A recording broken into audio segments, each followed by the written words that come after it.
Doesn't.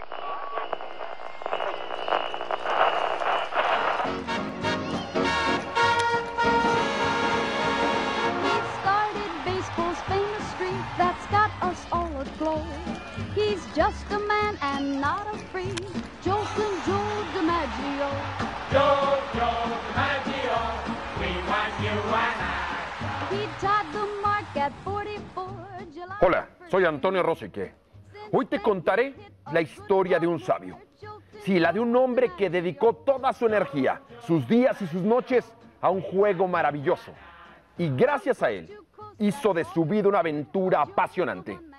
No hay aficionado al béisbol que no le conozca en México. Sus crónicas son lecciones de periodismo y también de sensibilidad. Su pluma incansable ha recogido todas las hazañas y los récords. Su voz le ha dado vida a los momentos más épicos del rey de los deportes. Se llama Tomás Morales, pero el béisbol mexicano lo conoce simplemente como Tommy. Sí, hoy en la caja de bateo llega el turno de Tommy al bat.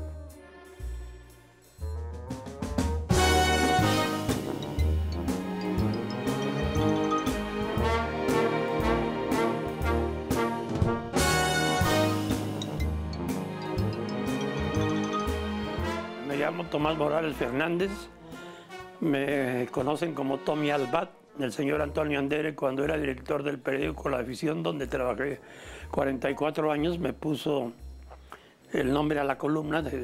Bueno, ya me llamaban Tommy y nada más añadió lo de al bat, Tommy al bat. Así se llamó la columna que empecé a escribir los 44 años que trabajé en La Afición. Tomás Morales es una leyenda en el béisbol mexicano. Pues muchos de los que ahora estamos ahí nos iniciamos justo con los relatos que él hacía en los diferentes medios, cómo no olvidar pues las crónicas que hacía, ¿no?, de los partidos, su famosa columna Tommy al bat, que bueno, pues hasta nombre de libros, ¿no?, sus libros que tiene, así los llamó Tommy al bat, y bueno, esa columna que de verdad contaba todas las historias, te transportaba a diferentes décadas. Tomás Morales es un salón de la fama para el béisbol mexicano, es una enciclopedia viviente del deporte de las inteligencias, quizá la persona más autorizada en la actualidad para escribir de béisbol y para contar las grandes historias del béisbol. Ese es Tomás Morales. Creo que por la forma en que platica, ¿no?, porque más bien te platica, no es que redacte, te platica las cosas, las historias, ¿no?, te envuelve, te lleva a ser parte de esas historias, ¿no? Creo que eso ha sido parte de sus éxitos, aparte de que se supo relacionar muy bien con todos los personajes, ¿no? Te conoces desde un Fernando Valenzuela, conoció a Cananea Reyes, uno de los grandes managers, si le tocó, imagínate, cubrió 40 series mundiales. Es un hombre de una gran prosa, muy amable, de mucha brillantez en ciertos momentos, porque Tomás, cuando te platica una historia, llega un momento en que pega un lineazo o da un comentario en el que te cambia la decoración.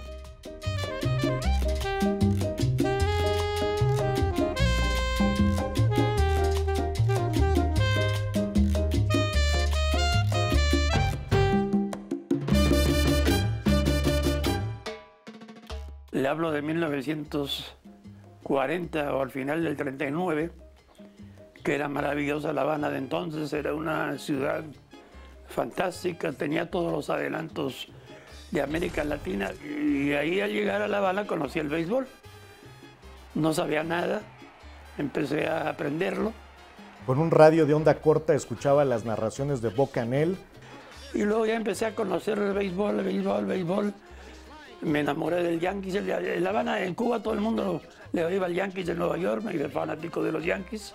Ahí es donde se enamora particularmente de la Liga Americana.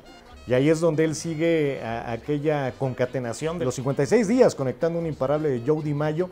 Tomás Morales lo escuchó por radio con 8 años. Entonces es un tipo que se enamoró plenamente del béisbol en Cuba. Desde sus inicios dice que se metió tanto en el béisbol que llega a comentar, ¿no? Dice, yo lo estudio 25 horas, el béisbol. Eso te habla un poco acerca de lo que tiene, sus conocimientos. Empecé con Ángel escuchando por onda corta los juegos de ligas mayores, entonces había muchos juegos de día. Duramos varios años que tuvo su gran éxito en 1954, porque ese año, además que tuvimos una estación muy potente, que era la XCB, de un tal señor Vértiz, fue campeón bateador Beto Ávila. Entonces había mucho interés en México por saber qué había hecho Beto Ávila en ese juego.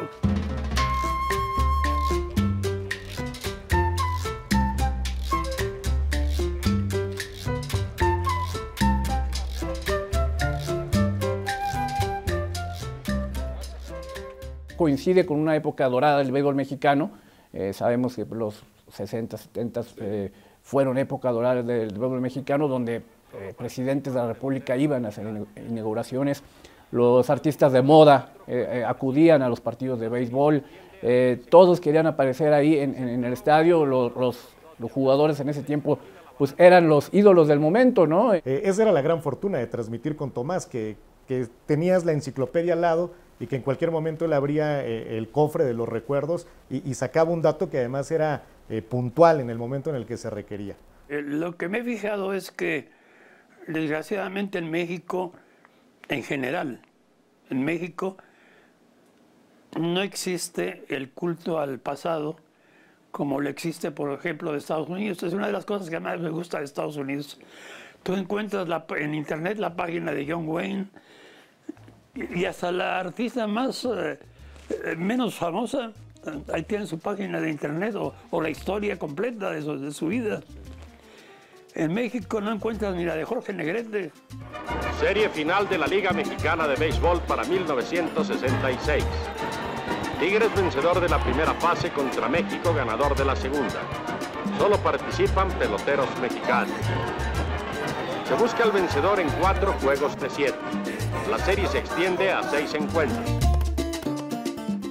Series mundiales y juegos de estrellas. Entrevistas legendarias, crónicas inolvidables. Ahí, desde hace más de medio siglo ha estado Tommy, el reportero y el historiador, el periodista y el sabio, el columnista y el maestro. Años y años detrás del micrófono y también de la máquina de escribir. Siempre en el parque de pelota, explorando un universo interminable, tratando de entender un juego infinito.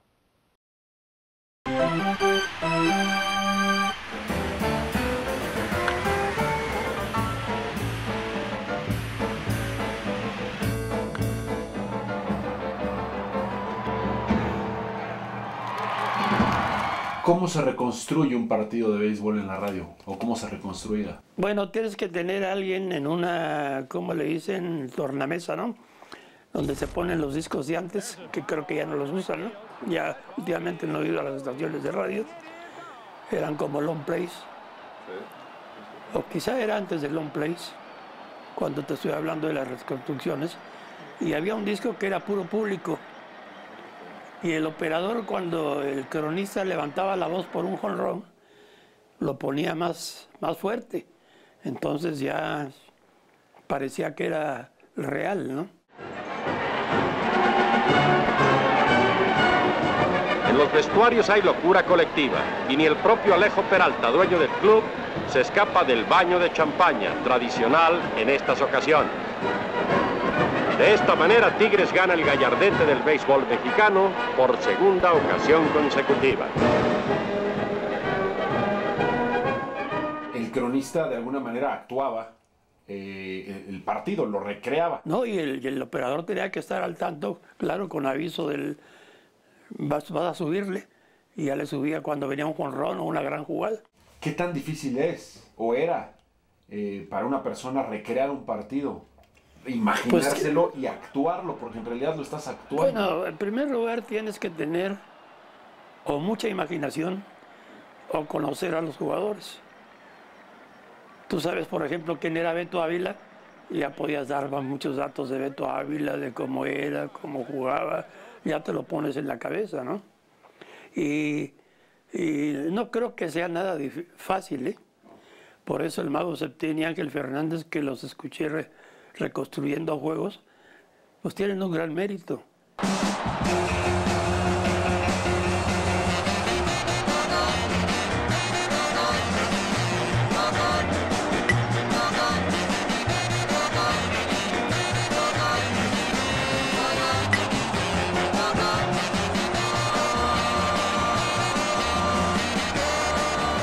Pues en su libro, uno de sus libros, el de Tommy Albat, que sacó ya más reciente, él lo saca cuando cumple 56 años dentro de la crónica deportiva del béisbol.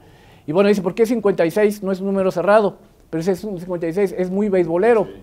Y empieza a explicar por qué, ¿no? Dice, bueno, 56 es la racha de Joe DiMaggio, que es su ídolo además, Joe DiMaggio, conectando de hit, ¿no? Que sigue vigente.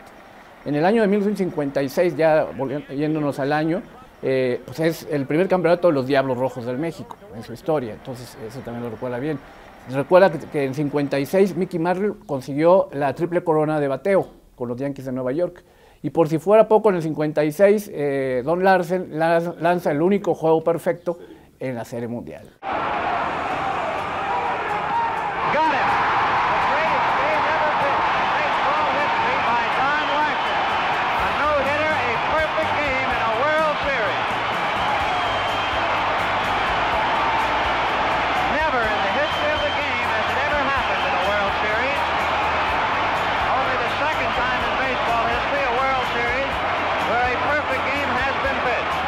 Te das cuenta de los conocimientos que tiene, la capacidad de englobarte y de captarte y explicarte por qué el 56 y por qué toda la relación con el béisbol. Es un libro autobiográfico donde relata pues, los episodios de su vida, los episodios más importantes, pero también destaca el color que había en esa época en México, no solamente en el béisbol, sino en el cine, en la literatura, en los medios de comunicación. El amor que tiene, la pasión por este deporte, que eso lo sabe plasmar en sus textos, esa pasión que tiene él por el béisbol, la sabe plasmar exactamente, perfectamente en sus textos y te lleva, ¿no? Te da contextos, te hace que te emociones.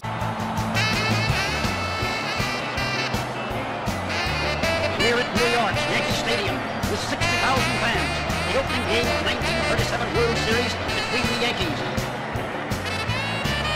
Yankee victory in baseball's biggest show.